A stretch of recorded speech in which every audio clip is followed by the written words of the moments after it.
Vinculado a este tema, en el día de hoy se conoció un cambio en el organigrama de los ministerios muy importante y un cambio muy esperado por las organizaciones sociales, sobre todo, que tiene que ver con el traspaso del área de urbanización de los barrios populares que estaba ubicada en el Ministerio de Vivienda de la Nación. Fue trasladado al área del Ministerio de Desarrollo Social. Una noticia que, insisto, se esperaba, pero que se conoció hoy. El traspaso en la urbanización de los barrios populares va a quedar ahora en manos de Daniel Arroyo, una decisión política, porque no estaba funcionando con el ritmo que se demandaba dentro del Ministerio de Desarrollo Territorial y Hábitat, el ministerio que conduce María Eugenia Bielsa. Había un reclamo muy fuerte por parte de las organizaciones populares para que empezara a trabajar, a ejecutar proyectos, y era muy poco lo que se había avanzado. Dijo Daniel Arroyo, el ministro: tenemos el objetivo de ir urbanizando de a 400 barrios por año. Este es un proceso de 10 años, no hay manera de hacer las obras de los 4.400 barrios a la vez en el corto plazo, pero es un proceso para empezar ya. Bueno, con este traspaso del tema de la urbanización de barrios populares, la Secretaría de Integración Sociourbana, que estaba a cargo de Fernanda Miño y que estaba en el Ministerio de Desarrollo Territorial y Hábitat, pasa al Ministerio de Desarrollo Social. Fernanda Miño es del Movimiento de Trabajadores Excluidos, del MTE, y es la encargada de esta área. Recordemos que desde la Secretaría de Miño se habían empezado a realizar unas pocas obras, muy poco, en 20 barrios. Tienen avanzados más de un centenar de proyectos en el asentamiento dentro del país. La ley prevé que un 25% de la mano de obra ocupada sea del mismo barrio. Tienen que ser mediante cooperativas de construcción.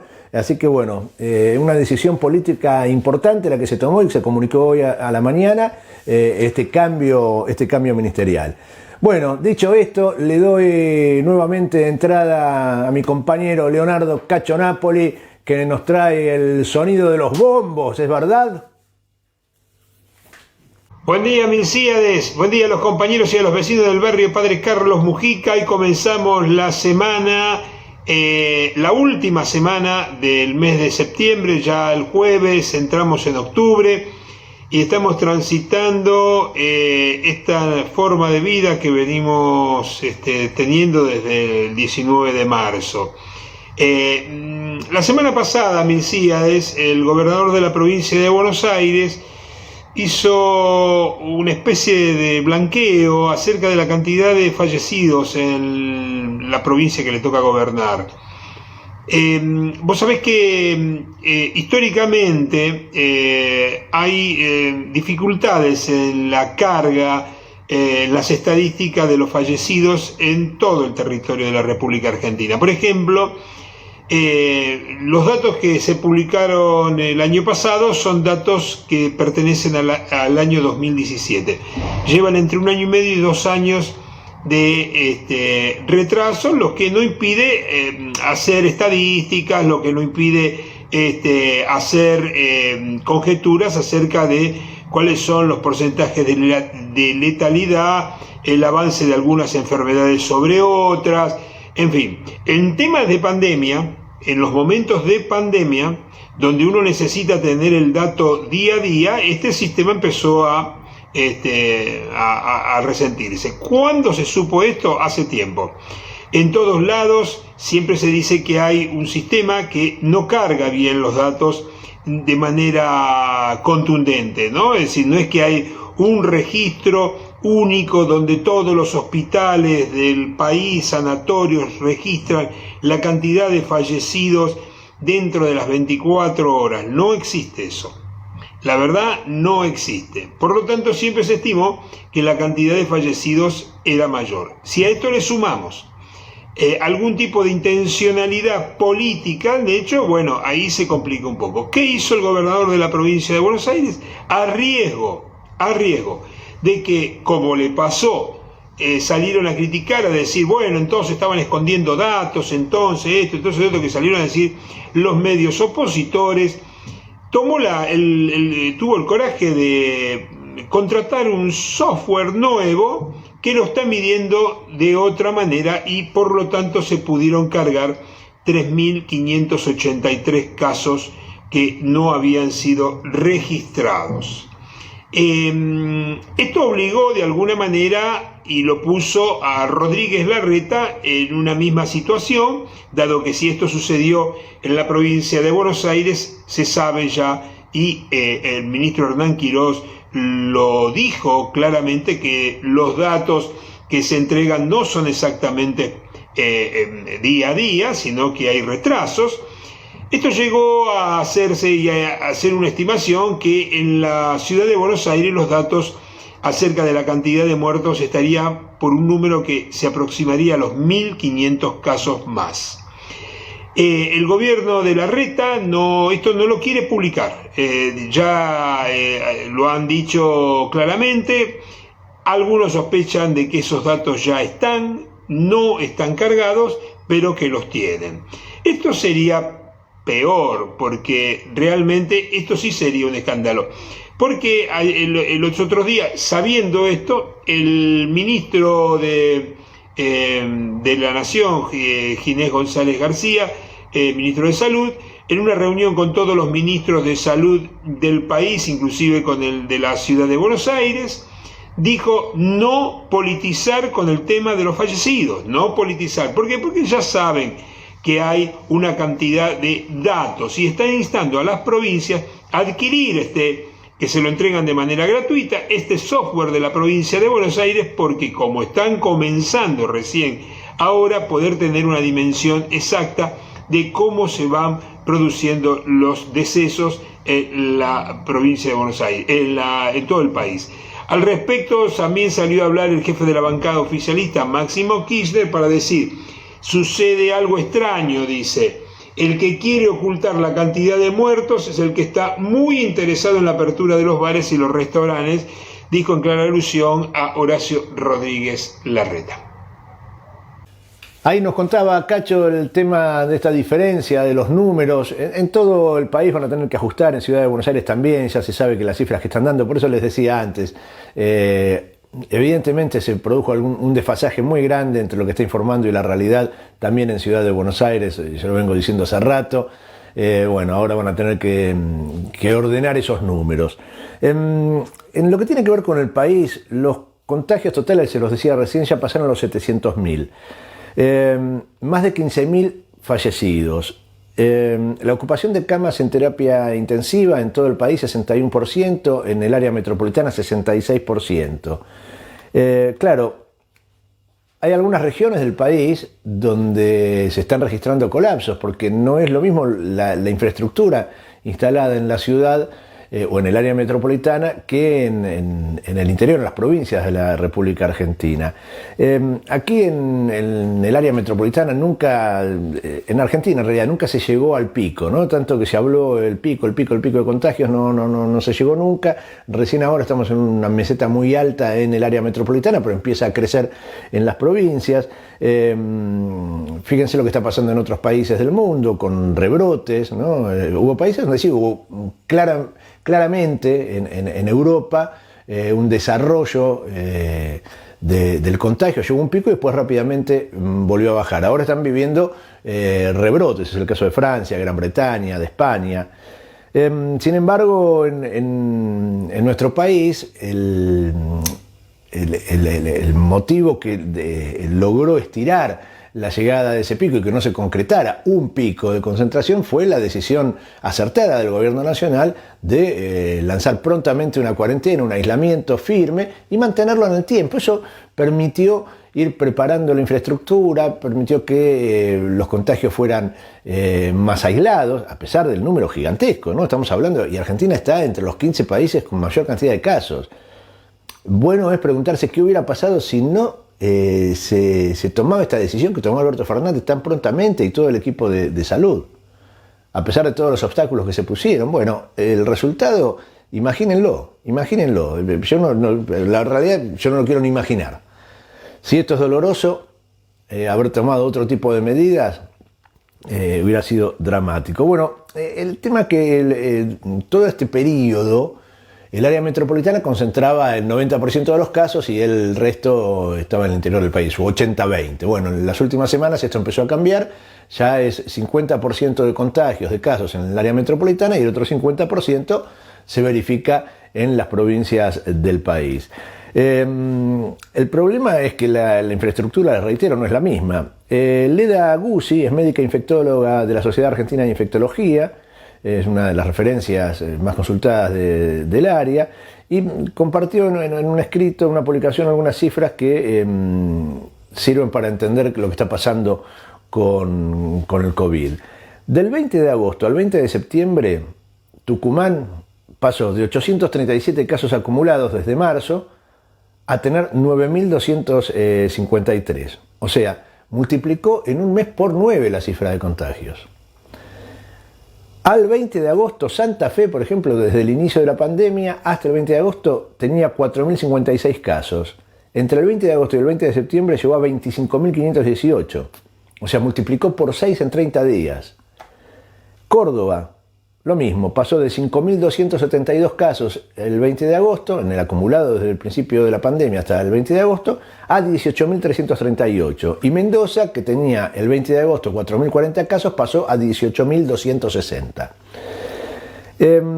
Dice la especialista que el principal agravante es que el interior no cuenta con la infraestructura que tiene el AMBA, que afortunadamente el Ministerio de Salud de la Nación está colaborando muchísimo con los ministerios de salud provinciales, mandando profesionales, voluntarios, recursos. Cierra con una frase diciendo, Dios atiende en Buenos Aires, no hay con qué darle, eso es así. El tema es verdaderamente preocupante. Uno recuerda porque dice, bueno, ¿por qué ahora estalló el COVID en las provincias de la República Argentina? Y bueno, en gran medida por las políticas que se llevaron a cabo. Fíjense ustedes que tiempo atrás Daniel Goyán, el ministro de Salud de la provincia de Buenos Aires, decía, no podemos abrir en Ciudad de Buenos Aires y en provincia de Buenos Aires, en el AMBA, porque si nosotros abrimos, vamos a irradiar contagio a todo el país. Lo dijo hace casi 3 meses, entre 2 y 3 meses atrás, Daniel Goyán.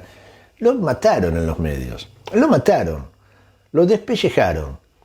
Y era algo absolutamente sensato. ¿Y qué pasó? Hoy están diciendo los especialistas que efectivamente lo que sucedió es que la flexibilidad, la apertura en el área metropolitana de Buenos Aires, la posibilidad de viajar a provincias que estaban en una situación de relajamiento más amplia todavía, que estaban en fase 5 y con los negocios abiertos y que la gente se reunía y las reuniones familiares y demás, bueno, ahí están los resultados. Acá están los resultados hoy de lo que está pasando. No es porque sí. Ahora, si alguien fue clave para que esta situación llegara a este momento, fueron los medios de comunicación. Fundamentales los medios de comunicación. Trabajaron tanto en decir no se aguantan más la cuarentena, toda esa campaña, decir, bueno, salimos, fíjense, ¿no? Ciudad de Buenos Aires empezó a bajar el nivel de contagio en el área metropolitana, sobre todo en Ciudad de Buenos Aires, nos vendieron que estaba bien, que estaba fenómeno, que estaba bajando, abrimos. Y ustedes vieron cómo es. En los medios de comunicación que se ven mayormente en el país son los porteños. Tan es así que hay chistes muy conocidos, ¿no? De gente que está en una provincia con pleno sol, 30 grados, y sale abrigada y con paraguas porque estaba viendo el noticiero de los medios hegemónicos de la ciudad de Buenos Aires diciendo que llovía. Bueno, esto es así, la temperatura, cuando se pasa la temperatura todo el tiempo en esa pantalla, son las temperaturas de la ciudad de Buenos Aires. Bueno, mayormente sucede esto. De ahí la importancia de la comunicación y la importancia de lo que se muestra, porque esos ejemplos se copian. Y ese relajamiento que fue incentivado desde los medios de comunicación, hoy tiene esta consecuencia. Hoy tiene esta consecuencia. Miles de muertos y miles de contagios en todo el país. Vale la pena preguntarse si alguna vez los dueños de los grupos hegemónicos de comunicación tendrán algo de sensibilidad. Ni siquiera con esto les alcanza para ser más sensibles y sensatos y apelar a eso que tanto reclaman, el sentido común de cuidar la vida. Les decía al comienzo que íbamos a charlar de lo que estaba pasando en Guernica, por ejemplo, cuando hablaba de la lluvia del fin de semana y pensaba en los barrios populares, en la ocupación ahí en Guernica, que realmente sumó dolor al dolor. Pero se vivió una situación muy complicada, dos situaciones muy complicadas en la toma de Guernica. La primera es una denuncia, en realidad no es la primera que paso a comentar, porque las dos son graves, muy graves. Una tiene que ver con la denuncia que realizó el gobierno bonaerense acerca de la oposición que tuvo por parte de algunas de las organizaciones que forman parte de la toma ahí en Guernica, que les impidió de manera violenta al gobierno, a los funcionarios, empleados del gobierno, que fueron con un dispositivo el fin de semana de asistencia y les impidieron ingresar a trabajar, a dar su asistencia. Asistimos a una situación grave e inédita, dijo el comunicado de la provincia de Buenos Aires. ¿Qué pasó? Había una gestión interministerial prevista, compuesta por las carteras de desarrollo de la comunidad, el Ministerio de Mujeres, de Políticas de Género y Diversidad Sexual, Justicia y Derechos Humanos, Seguridad, y también representantes de distintos municipios, el presidente Perón, Lomas de Zamora, Almirante Brown, Florencio Varela, Esteban Echeverría, San Vicente y Ezeiza. El esquema implicaba la instalación de oficinas móviles de atención y contó con la participación de 150 trabajadores de los ministerios intervinientes que se hicieron presentes para asistir a las familias con la entrega de agua potable, alimentos secos, alcohol en gel, pañales, zapatillas, frazadas y barbijos, a la vez que fueron a distribuir viandas de comida caliente luego del temporal. Esto dijo el comunicado del Ministerio de Desarrollo de la Comunidad. También el Ministerio de Mujeres señaló que esa área iba a visitar personalmente a las mujeres víctimas de violencia de género, a las que ya se encuentran asistiendo, y también el Organismo Provincial de Niñez y Adolescencia, que buscaba constatar la situación de las y los menores que se encuentran en el predio. No se pudo llevar a cabo por la decisión de un sector de organizaciones. El gobierno provincial sostuvo que junto al municipio del presidente Perón están desarrollando todos los esfuerzos para lograr una resolución pacífica y consensuada. Tienen el compromiso de seguir caso por caso la situación de cada una de las familias. La problemática de hábitat involucra a miles de personas en el distrito del presidente Perón y a muchísimas más en la provincia de Buenos Aires que no están en situación de toma. Se dio a conocer un relevamiento que se estuvo haciendo la semana anterior en el predio. El predio es de unas 100 hectáreas, es muy grande. Se verificaron 2.344 situaciones. Se cartografió, se tomaron imágenes aéreas donde se registraron 2.127 hechos físicos, así se llaman a los refugios, porque no son viviendas, son refugios que se han construido ahí en la toma, muy precarios. Se registró a 1.309 familias con hijos menores, 307 personas mayores que viven solas, 1.859 de los consultados y consultadas dijeron estar desocupadas o desocupados, 1.544 de las personas relevadas dijeron que están en la toma porque no pudieron pagar el alquiler, no pudieron seguir pagando los alquileres que tenían a partir de haber perdido el empleo. Se registraron 183 situaciones de hacinamiento, personas que fueron a la toma porque estaban viviendo en situación de hacinamiento y encontraron ahí una solución, y 52 casos de situaciones de violencia de género que motivaron a dejar el domicilio anterior e intentar en la toma. 90% de las personas que ocupan el predio están desocupadas. El predio, ya hay una orden judicial que firmó el juez de Garantías de La Plata, Martín Rizzo, para el desalojo el 1 de octubre o seguir el día 2 y el 5, si no se completa. La orden estaba prevista para la semana pasada, pero el jueves de la semana pasada se logró frenar. Hay una negociación en marcha. Y la verdad que esta situación de no articulación entre las organizaciones, algunas de las organizaciones que están participando de la toma, y no permitir, insisto, la articulación con el Estado, hace muy difícil la situación. Ya de por sí, encontrar una solución a este tema es altamente complicado porque es muchísima gente en un predio que tiene múltiples situaciones. Hay algún sector de ese predio, de esas 100 hectáreas, en los cuales apareció algún titular de algunos lotes. En realidad, ayer hay una nota muy buena de Mario Weinfeld en página 12 describiendo la situación. Dice que los que acreditan ser titulares no han mostrado papeles, salvo uno solo que mostró algún papel de titularidad de la tierra, de un pedacito de tierra. El resto son todas explicaciones muy sin sustento probatorio. Por eso llama la atención el apuro del juez para resolver, y esto no se puede resolver bajo ningún concepto que tenga que ver con medidas de fuerza. Ahora, lo que está claro es que hay una voluntad de un gobierno de la provincia de Buenos Aires que tiene la voluntad de encarar el tema para buscarle una solución. Hay que colaborar entre todos para que esto sea posible. Hay que colaborar entre todos. Y entre todos involucra principalmente a los protagonistas de esta situación, que son los que están en situación de toma, en esa situación de tanta necesidad y de tanta precariedad. Y desde las organizaciones políticos sociales deberían extremar los recursos para que el diálogo se pueda consolidar, con todas las dificultades que tienen todos los diálogos, pero generando la mesa de diálogo, porque la presión mediática, la presión social que hay para que eso se resuelva de manera violenta es muy alta, y uno no puede desconocer esa situación.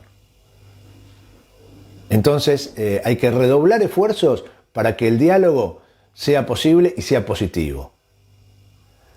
En el medio de esto, ayer nos enteramos de una denuncia dramática, tremenda, que es que 4 policías balearon a miembros de la Corriente de Trabajadores Desocupados Aníbal Verón y de la Corriente Nuestra Patria, que están participando en la toma, y balearon a integrantes de esas organizaciones.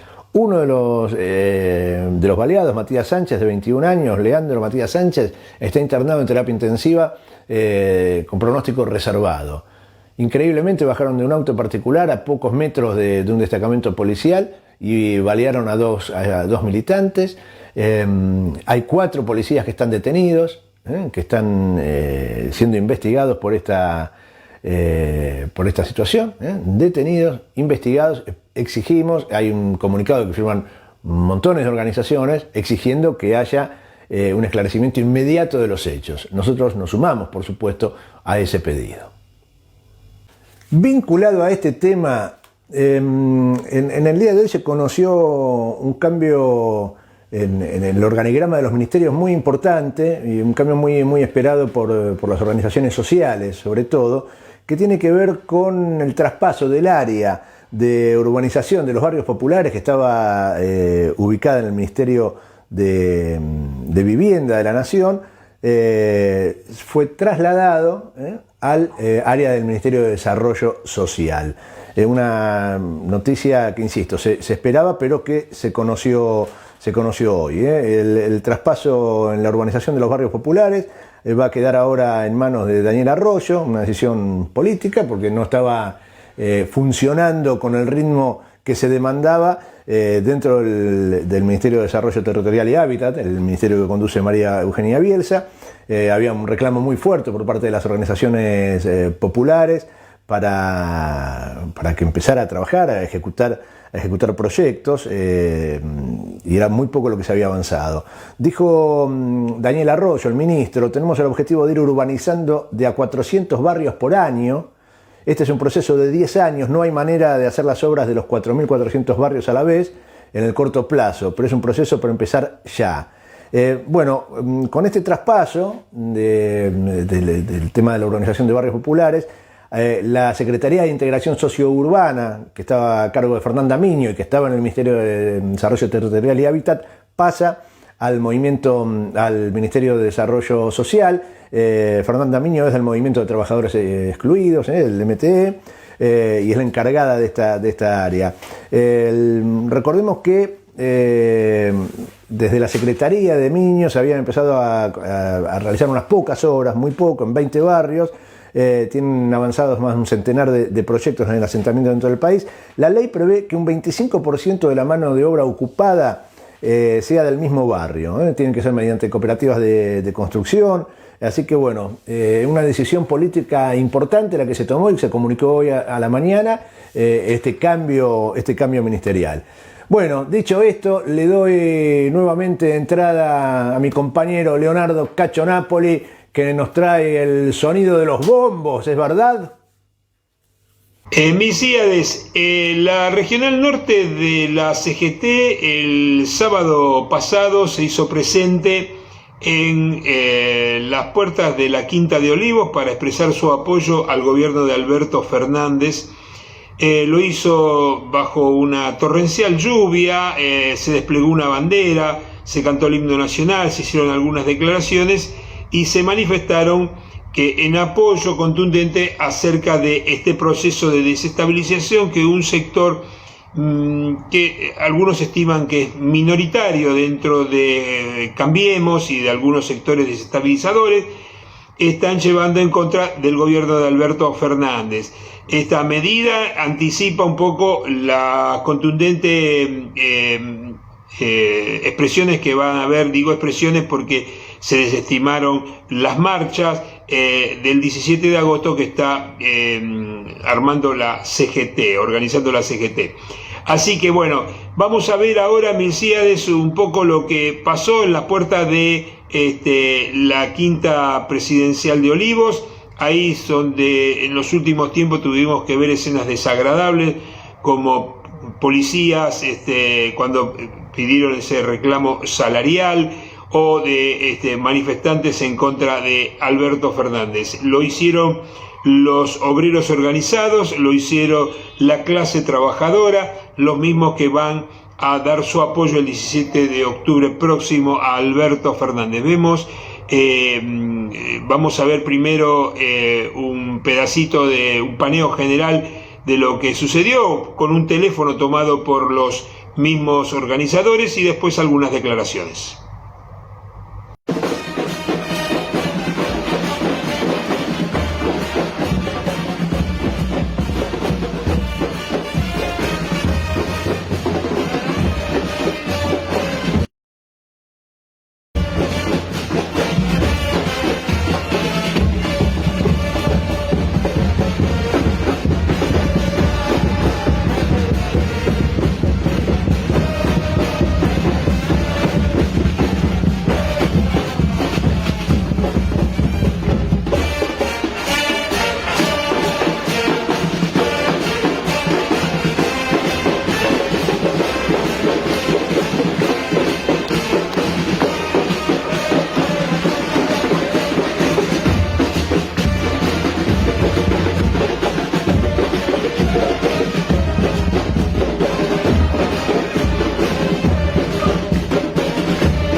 Sobre todo apoyando a nuestro presidente, bancando lo que tenemos que bancar, que es un gobierno elegido por el pueblo, desplegar una bandera argentina, cantar el himno nacional argentino y decir, nosotros el movimiento obrero organizado de la zona norte, bancamos a nuestro presidente. Contra lluvia, con una lluvia torrencial, así todos los compañeros nos convocamos, no importa el frío, el agua, el pueblo está esperando que pase esta pandemia terrible que nos hizo tanto daño a toda la economía y sobre todo a la vida de nuestros compañeros, con mucha ansiedad y seguro que quieren demostrar, y la calle es del pueblo, la calle es de los trabajadores, va a salir en todas las redes. Bueno, es mucha la gente que tiene ganas de salir, ¿no? Porque claro, tanto hay una cantidad de provocaciones que desde los sectores de la oposición que, bueno, estos no aguantaron más y fueron ahí a Olivos bajo la lluvia. Bueno, gremio de visitadores médicos, se están discutiendo, hay muy pocas paritarias avanzando en todo el país en el marco de la pandemia. Los números de los acuerdos salariales son en líneas generales muy bajos. Solo un manojo de gremios lograron tener acuerdos paritarios para recuperar algo del salario perdido durante los 4 años del macrismo y cerrar por encima de los números de la inflación. Pero en este caso el gremio de visitadores médicos está denunciando la actitud de las patronales, de las empresas de laboratorios. Dicen rechazó las actitudes coherentes con la historia de las cámaras empresarias que no respetan los acuerdos paritarios con los gobiernos, la salud y los trabajadores, acuerdos que fueron firmados con los trabajadores y homologados por el Ministerio de Trabajo de la Nación. Están señalando desde el gremio de visitadores médicos que habían llegado a un acuerdo salarial mediante el cual para marzo y julio último los aumentos se van a hacer de acuerdo con el índice de precios al consumidor del Instituto del INDEC.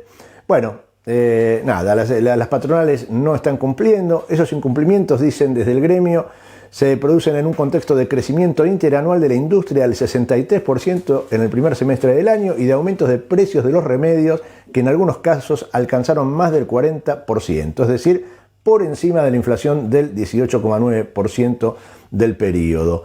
El Ministerio de Trabajo convocó a una audiencia para ordenar a los empresarios el cumplimiento inmediato de lo pactado, pero los empresarios se negaron. El sector de medicamentos es un sector que hay que ponerle la lupa bien gigante, porque esto es moneda corriente, no cumplen los acuerdos y aumentan los precios.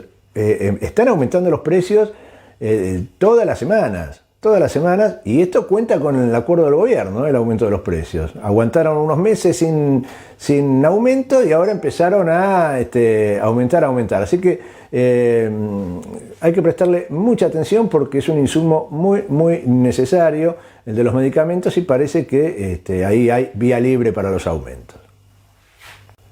Volvemos al encuentro de Cacho Napoli, que nos trae la palabra de una personalidad muy importante, así que prestemos atención a lo que tiene para decirnos Cachito. Vamos a ver ahora un fragmento de la nota que diera Leonardo Boff, el teólogo de la liberación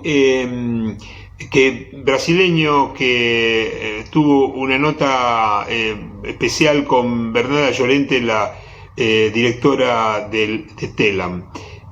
Vamos a escuchar estas reflexiones acerca de Leonardo Boff. Dice que los virus que en algún momento pueden llegar a descontrolarse tienen su hábitat en donde era en los lugares donde no se podían diseminar, en el campo, en los lugares donde la transmisión de los virus eran mucho más lentas, el hecho del descontrol del agronegocio, las distintas mutaciones que se están haciendo, ponen a la humanidad a riesgo de que otros virus mucho más letales puedan hacer estragos realmente en la humanidad. Esto Leonardo Boff lo viene diciendo hace mucho tiempo, no es un tema de ahora de la pandemia, de la misma manera que otros también dentro de las ecologías comunitarias vienen advirtiendo acerca del descontrol de los desmontes para que la agroindustria, con la consecuencia de que a partir de esa agroindustria se produzcan incendios, la desaparición de mucha fauna que son dentro del sistema y de los ecosistemas son los que mantienen el control de la no expansión de determinadas enfermedades y determinados virus y bacterias. Esto es un tema que se viene analizando hace mucho tiempo y que toma relevancia a partir de esta pandemia mundial que nunca se sospechó, por lo menos a nivel masivo, de que iba a suceder, y menos ahora. La humanidad, como lo hemos dicho muchas veces, ha transitado por muchísimas veces ha transitado por pandemias generalizadas, donde inclusive algunas han hasta exterminado el 30% de la población del mundo, como fue en la época del Renacimiento, en el 1400, lo que se llamaba la fiebre negra, ¿no? Es decir, que era la transmitida por las ratas. Era en un proceso de descontrol urbanístico, donde las medidas de higiene eran estaban totalmente descontroladas, y la humanidad se tuvo que adaptar, entrar en otros procesos de higiene, entrar en otros procesos de convivencia humana para poder controlar lo que en aquel también se lo conoció como la peste bubónica. Entonces vamos a escuchar a Leonardo Boff en estas reflexiones que tienen que ver con las características de esta pandemia.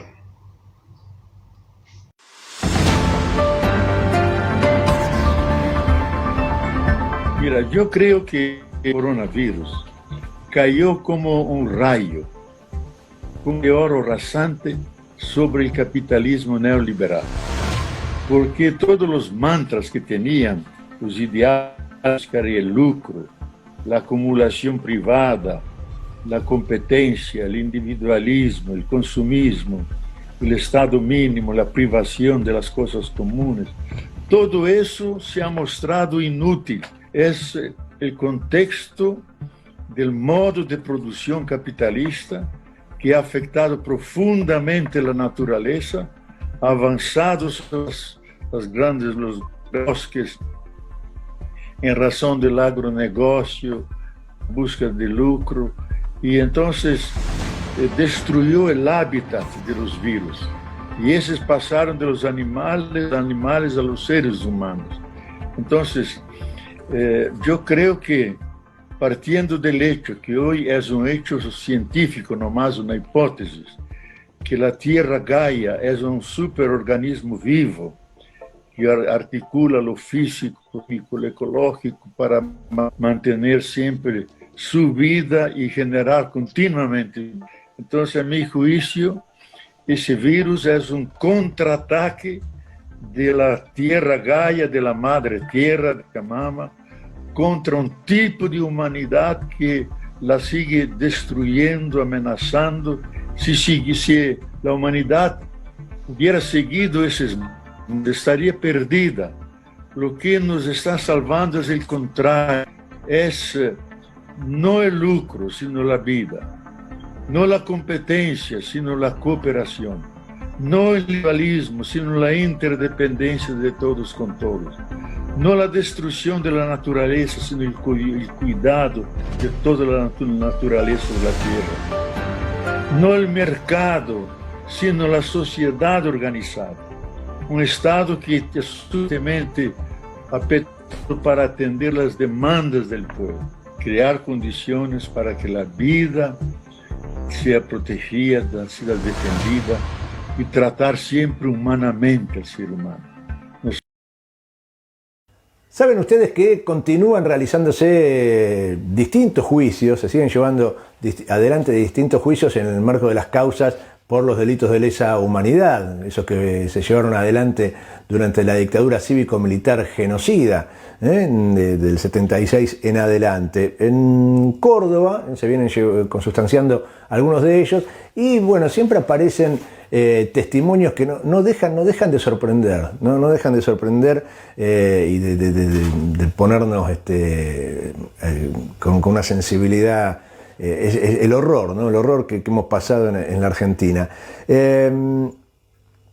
No solo robaron los bebés, aparecen algunos testimonios en los juicios. Esto es lo que ha pasado ahora en una de las jornadas del juicio Diedrich Herrera, que se está haciendo en Córdoba en el marco de la causa La Perla, donde señalan los testimonios que no solamente esto que ya sabíamos del robo de bebés, de la apropiación de bebés, sino que hubo testimonios de torturas a bebés, ¿no? Bebés torturados por estas bestias, estos monstruos.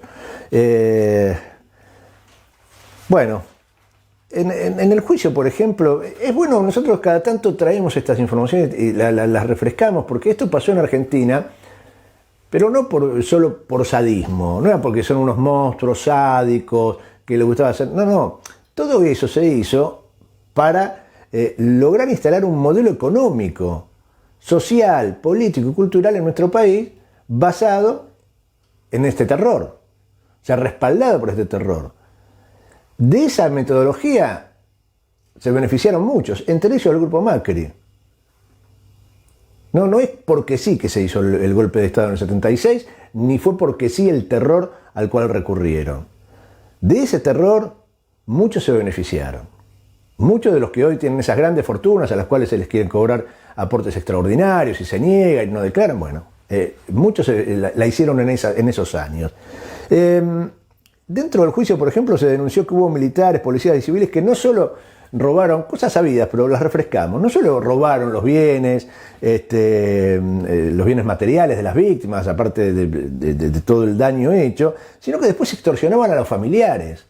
Durante años extorsionaron a los familiares a cambio de información de alguien que ya había sido torturado, ya había sido asesinado, desaparecido, y sin embargo lo seguían extorsionando. Bueno, estas cosas pasaron en nuestro país y es bueno tenerlas presentes. La oposición en la Argentina parece no tener límites, acompañada por el discurso del odio, de generar incertidumbres, dudas en la población por parte de los grandes medios de comunicación. Y en los últimos días, en las últimas semanas, vino la avanzada sobre el tema del Poder Judicial y concretamente sobre la Corte Suprema de Justicia de la Nación.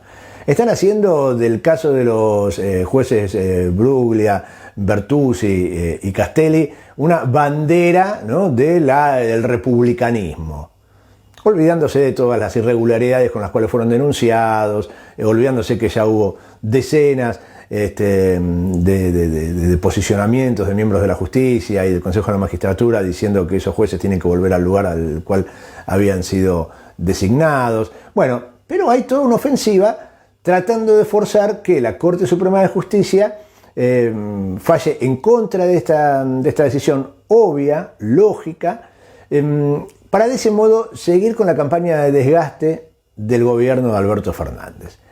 El fin de semana parecen haber cruzado una raya, aunque uno nunca sabe.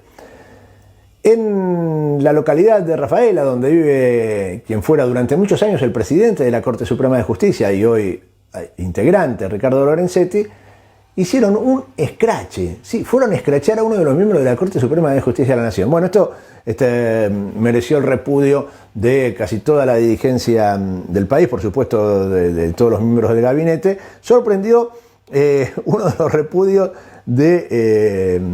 a este tema, que dice lo siguiente: la Corte debe fallar conforme a derecho, sin presiones de ninguna índole. No es bueno para la República afectar la tranquilidad de los jueces. Tenemos que respetar a la justicia y dejarla actuar. Esto publicó en su cuenta de Twitter el expresidente Mauricio Macri y ahí renglón seguido contó uno de Jaimito, ¿no? Y siguió con otro de Landricina, con otros chistes más. Pero bueno, veamos cómo contaba un colega de Santa Fe lo que estaba pasando el sábado ahí en Rafaela. ¿Qué tal, Rubén? Buen día para vos y para toda la audiencia. Bueno, así como lo contabas, esto ocurrió el sábado pasadas las 4 de la tarde, cuando, tal como se viene realizando casi sistemáticamente todos los fines de semana, un grupo de gente empezó a manifestarse en el centro de la ciudad de Rafaela y bueno, de ese grupo mayor, digamos, comenzaron los reclamos en aquel momento con el 20 de junio, se fueron repitiendo el 9 de julio, el 17 de agosto, tal como ocurrió en todo el país, pero en este caso, bueno, de esta marcha que se estaba realizando el día sábado en el centro de la ciudad, se desprendió un grupo de autos, de aproximadamente 15 o 20 autos, y se vino para el sur de la ciudad. Estamos hablando de 3 kilómetros al sur del microcentro, donde habitualmente se realizan las marchas aquí en la ciudad de Rafaela, para dirigirse a la casa del doctor Ricardo Lorenzetti, como bien vos decías. Aquí frenaron los vehículos con bocinas y bueno, carteles haciendo alusión a lo que será la jornada de mañana martes, claro. Y bueno, también manifestando lo que será en el día de hoy, otra marcha aquí en la ciudad de Rafaela. Estuvieron aquí frente a la casa del doctor Ricardo Lorenzetti, como decíamos, y bueno, sin lugar a dudas no cayó bien en ningún sector político. Vale aclarar que esta convocatoria, a diferencia de otras, no se realizó partidariamente como se venía realizando, pero sí tuvo, por ejemplo, a una ex candidata a intendenta por el PRO manifestándose aquí, lo cual, bueno, también manifiesta un poco la participación. Una ex candidata a intendenta de Rafaela, candidata a intendenta del PRO de Cambiemos, estuvo dentro de esas personas que fueron a apretar, a escrachar a Lorenzetti. Cachito, nos traes una información de la ciudad de Buenos Aires, del mundo del trabajo, que no es agradable, ¿verdad? Que a mí me da bastante tristeza, es la situación del Bauen. Contanos qué está pasando con la COP. Mesías, nosotros en estos años muchas veces hemos cubierto lo que iba aconteciendo en la cooperativa del Hotel Bauen, ese hotel que cerrara sus puertas hace ya muchísimos años y que los trabajadores se hicieron cargo. Hubo idas y vueltas con respecto al funcionamiento de la cooperativa, desde la llegada del macrismo a la ciudad de Buenos Aires, hace ya 12 años se vieron realmente con muchos problemas, fallas judiciales en contra. Lo cierto es que los trabajadores siguieron adelante, pero también es cierto que desde el día 20 de marzo se vieron imposibilitados de continuar con la atención al público, dado impuesto por el tema del aislamiento social preventivo y obligatorio.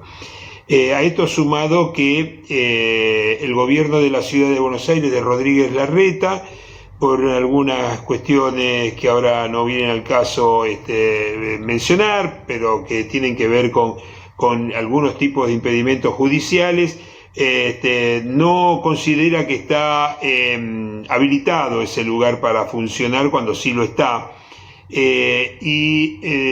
Todo el sistema de aislamientos y todo el sistema que se ha hecho con la población en hoteles, el Bauen no estuvo considerado en esos hoteles. Sí estuvieron considerados otros hoteles de sindicato, hoteles particulares.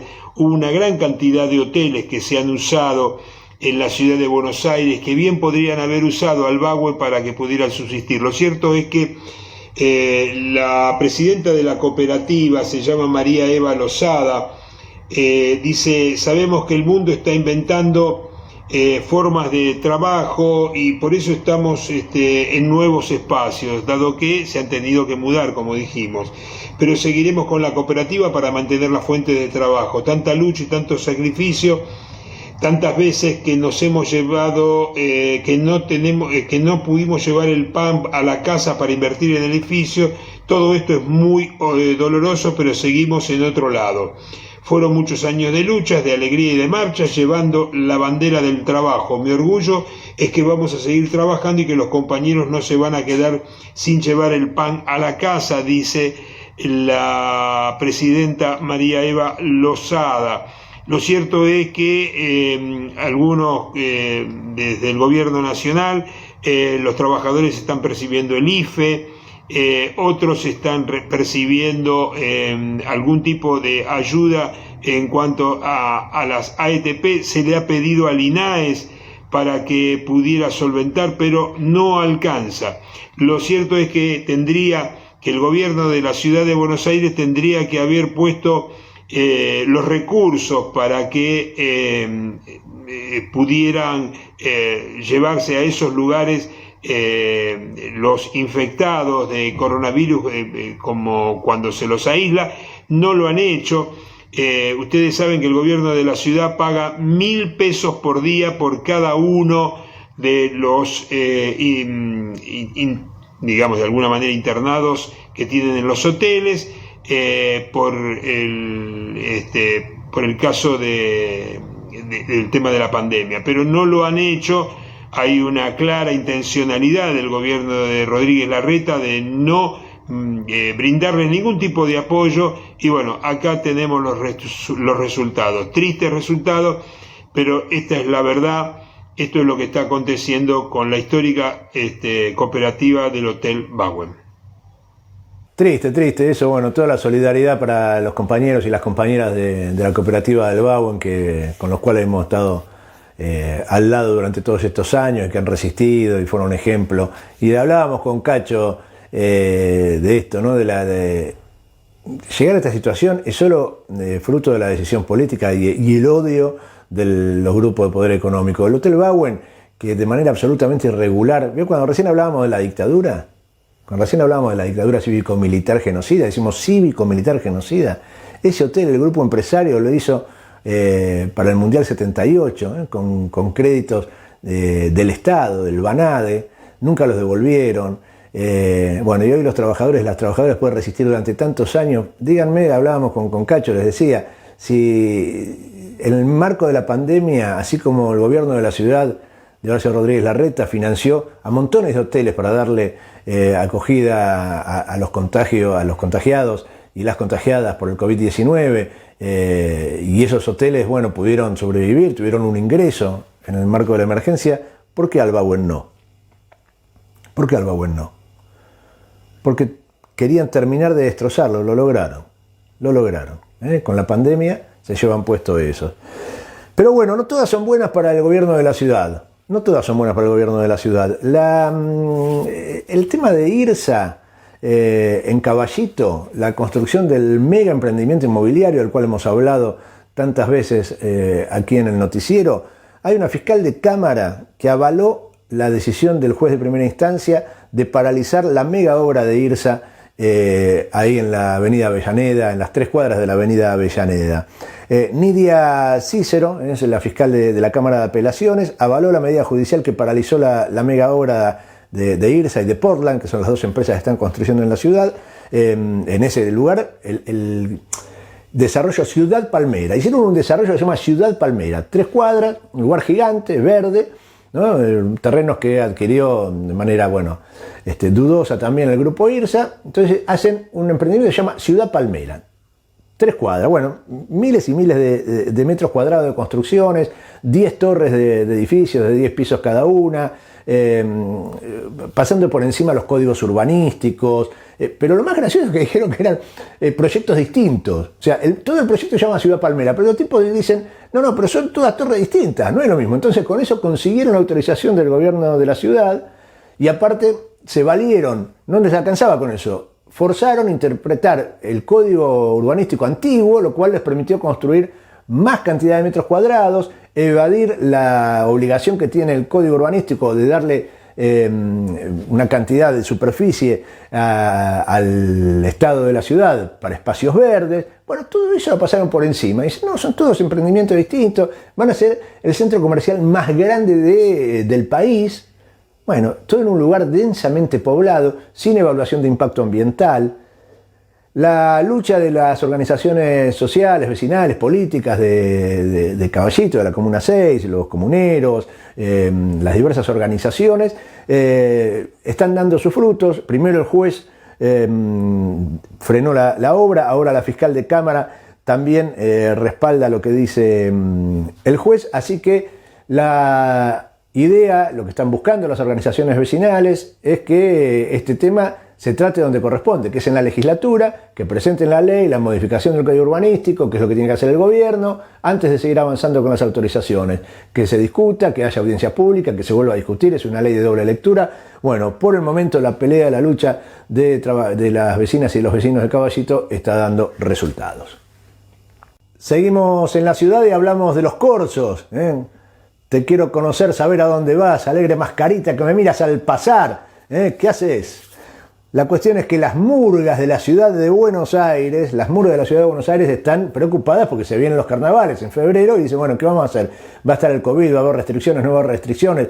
Antes de las fechas de carnaval tenemos que ensayar. Bueno, de tal modo hace varios meses que vienen reuniéndose a través de las plataformas virtuales y elaboraron una propuesta para elevarle al jefe de gobierno de la ciudad de Buenos Aires para un protocolo que les permita ensayar en lugares abiertos, en plazas, de a grupos y que vaya facilitando la posibilidad de que los 15.000 murgueros y murgueras de la ciudad de Buenos Aires puedan en el mes de febrero rendirle tributo al Rey Momo y llevar la felicidad y la alegría por los 100 barrios porteños. Volvemos a Cacho Napoli para comenzar la recorrida por el panorama internacional. El fuego que está arrasando en el hemisferio sur, en nuestro continente, en nuestra América morena, de eso empezamos a hablar con Cacho. De igual manera como sucede en las provincias de Santa Fe, Corrientes y Entre Ríos, la República Hermana del Paraguay tiene más de 7.000 focos de calor, así lo denominan en Paraguay, que reportó el Ministerio de Ambiente y Desarrollo Sostenible, que destacó que estos fenómenos se producen en un escenario de sequía, altas temperaturas e incendios, pero tampoco está desligado de lo que nos decía y escuchábamos antes a Leonardo Boff, el desmonte del suelo paraguayo ha sido alarmante en los últimos años. En los últimos 30 años, a veces las fotos satelitales demuestran que en lugares donde había selvas, en este momento hay plantaciones de soja. Han secado el suelo y produce fundamentalmente cuando las precipitaciones, inundaciones, se produce el desmejoramiento del suelo y las grandes sequías producen los incendios. Vamos a ver ahora una nota bastante fuerte al respecto de lo que aconteció en estos días, hace 48 horas, en la República Hermana del Paraguay. Los lugares donde se ven mayores es en Presidente Hayes, con 3.778 focos de incendio. También hay el vertedero de Cateura cerca de Asunción.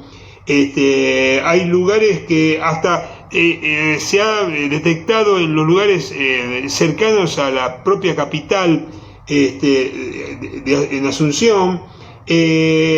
Hay realmente hay lugares cercanos a la represa binacional de Itaipú, que también hay focos alarmantes cerca de los poblados, donde aparte de todo y de la pérdida que existe digamos en todo lo que tiene que ver con la parte de la fauna y la flora, también tiene que ver con la pérdida de vidas humanas. Así que vamos a ver esta nota, que es tanto fuerte, pero hace falta que visibilicemos lo que está pasando en Paraguay. Devastadores, ahí está. Esta es la fotografía y tenemos muchísimas imágenes también para compartir de diferentes lugares. Esta es la noticia principal, ¿verdad? Lamentable lo que está ocurriendo en diferentes. Yo no sé más si al final todo parece ser que de alguna manera es provocado para poder bajar el pasto en algunos sitios, ¿verdad? Pero esto por el viento, porque ayer hubo mucho salió de viento control. también. Se salió totalmente de control porque hablamos de incendios en Pacaraí, Villeta. Este es Esto sobre es terrible, el esto- Aú, arroyos y esteros. Dejó incomunicada una región. Ese es un puente histórico y evidentemente los pobladores están preocupados porque comunica a localidades del departamento de Cordillera, la Pero- zona de Arrecife, el puente Arrecife. Sí, pero te digo, esta zona de agua, esto que está pasando ahora, ahí empieza, ¿verdad? Sí. Esta zona está incomunicada ahora, entonces. Si hablamos de una incomunicación, si bien el río está abajo, eso pero- no es garantía de que uno pueda trasladarse de un están punto a incomunicados. otro. Están incomunicados. Están incomunicados, Y sí. ese puente queda inservible, no se puede Pues utilizar. mira, pues esto también. Esto empieza ahí al costado, con una Sí. quema chiquitita que va por los árboles y después toma la casa. Este es otro Desesperante, lugar. sí, la situación. Y fíjate vos que esa casa tiene el techo de paja, Carlos, por ejemplo, la parte de lo que sería el quincho, más que nada. E intentan ellos rescatar porque una sola chispa más hace que se encienda por completo eso.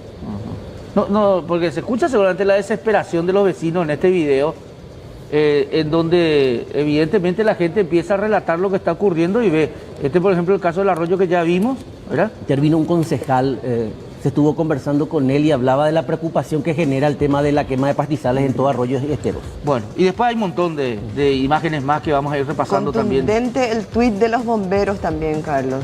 Contundente ayer aproximadamente, a ver, te digo a qué hora ellos publicaban. 17:31, se incendió nuestro móvil, un acto de servicio, un bombero teniendo trasladado a urgencias. Dejen de quemar, carajo, decían los bomberos. Bueno, de esto hablaba Leonardo Boff en la nota que escuchábamos y veíamos hace un rato, que nos presentaba Cacho. La situación es preocupante. Fíjese, en Bolivia también, la Autoridad de Fiscalización de Control Social de Bosques y Tierra, ABT de Bolivia, informó que se reportaron hasta el domingo último 26 incendios forestales, 17 de los cuales estaban en el departamento de Santa Cruz. 770.000 hectáreas en los focos de calor fueron afectadas. Veamos el informe.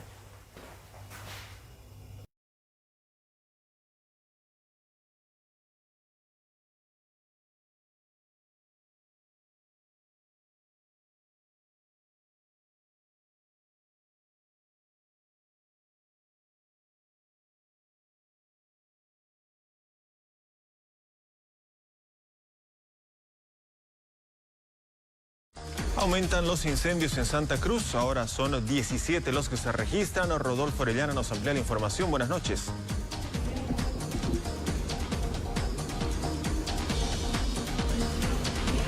Gracias, buenas noches. Estamos en el CEA con la secretaria de Medio Ambiente, la doctora Cintia Sin, referente a la información de focos de quema e incendios que hay en el departamento de preocupación. Doctora, buenas noches. ¿Cuántos incendios a la fecha, por favor? Buenas noches, ¿cómo están todos? A la fecha tenemos 17 incendios forestales. Tenemos 2 en Concepción, tenemos 8 en San Ignacio, 4 en San Matías, tenemos 1 en San Rafael, 1 en Cabezas y 1 en Valle Grande. ¿Qué es lo que preocupa ahora, doctora? Preocupa que seguimos con temperaturas altas, fuertes vientos en toda la zona donde están registrados los incendios, como puede ver usted. Algunas zonas son inaccesibles, ¿no? Y estamos viendo también que la población no está tomando en cuenta las advertencias que estamos haciendo como gobierno departamental y como comité de crisis. ¿Qué significa esta alerta roja que se ha emitido esta tarde? La alerta roja significa que existe posibilidad de ocurrencia de incendios forestales en 15 municipios del departamento. No significa que estén los 15 municipios con incendios forestales. Hay 17 en los municipios que le mencioné anteriormente, pero estos municipios van a tener temperaturas altas según el CENAMI y van a tener vientos con una vegetación seca porque no ha habido lluvias y no hay pronóstico de lluvia las próximas 2 semanas. Entonces, ¿Te preocupa que no hay lluvias tampoco? no hay lluvias las próximas 2 semanas. Esta alerta lo que significa es que que debe tener cuidado el municipio, preveyendo a toda la población de que no se deben iniciar las quemas, no tiene que haber quemas porque puede haber la ocurrencia de incendios forestales, además de los 17 que tenemos activos, de los cuales se está trabajando como comité de crisis. Se han despachado el día de hoy para San Rafael una brigada y se va a despachar una brigada de bomberos voluntarios con víveres, con equipos de ataque rápido, y se va a despachar también bomberos para las zonas de San Ignacio, que así lo está requiriendo, para poder atender con una brigada del gobierno departamental y las diferentes instituciones. Bien, le agradecemos a la doctora Cintia Sin el reporte a esta hora de la noche referente a los incendios que hay en el departamento y que actualmente están activos. Y sigue en aumento la cantidad de incendios forestales en el departamento de Santa Cruz. Ahora suman 17. La gobernación ha declarado alerta roja en el departamento. Debido a las altas temperaturas y a los incendios registrados en algunas provincias, la gobernación emitió la declaratoria de alerta roja en el departamento. Hay 15 municipios en el departamento con posible ocurrencia de incendios forestales. Ascensión de Guarayos, Boyuibe, Cabezas, Carmen Rivero Torres, Charagua, Concepción, Cotoca, Cuatro Cañadas, El Puente, El Torno, General Saavedra, La Guardia, Mineros, Montero y Okinawa. Es responsabilidad, es cierto, de las autoridades contribuir al control y a la liquidación de los incendios forestales. A la fecha, los incendios continúan aumentando en diferentes municipios. En este momento tenemos activos 17 incendios forestales. 2 se encuentran en Concepción, 8 se encuentran en San Ignacio, 4 en San Matías, 1 en San Rafael, y se activó un incendio en Cabezas y un incendio en Valle Grande. Todos están siendo atendidos. Bomberos continúan trabajando. A la fecha, el incendio más grave continúa siendo el de la reserva del Copaibo en Concepción. Pero en Bolivia también lo que está caliente es la situación política, ¿eh? Ojo, porque dieron un golpe de Estado el año pasado, aunque acá se hagan los distraídos y hablen de la presidenta Áñez. Es una golpista que está usurpando el gobierno boliviano, y nadie da un golpe de Estado para 10 meses después entregar el gobierno de nuevo al cual derrocó a través de ese golpe. Recuerden que Evo Morales había ganado por más de 10 puntos de diferencia, tenía que ganar por 10 puntos para ganar en primera vuelta. Dijeron no, fraude, hicieron mal. Ahora todos los datos, todos los informes vienen a ratificar que había ganado en buena ley Evo Morales por más de 10 puntos de diferencia. De cara a las elecciones, que fueron postergándose, a pesar de la proscripción para Evo Morales, a pesar del encarcelamiento de varios dirigentes, de la persecución, de las matanzas, a pesar de todo eso, la fórmula de Lucho Arce y David Choquehuanca está arriba en las encuestas por mucha diferencia. Tanto es así que la propia golpista Jeanine Áñez renunció a su precandidatura porque dijo no, nos vamos a dividir los votos, así que me corro, estaba muy abajo en las encuestas. El tema es que sigue arriba la fórmula del MAS. Las elecciones tienen que ser el 18 de octubre. Ahora inventaron una nueva. Que pone en riesgo la presentación del MAS. Quieren proscribir al MAS de las elecciones.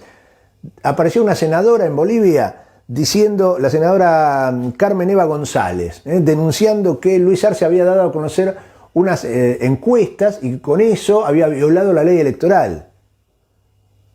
Está el Tribunal Superior Electoral decidiendo si anula o no el derecho del partido a presentarse a elecciones. Ojo con lo que está pasando en Bolivia, prestemos mucha atención, desde acá lo vamos a seguir. Bueno, muy bien.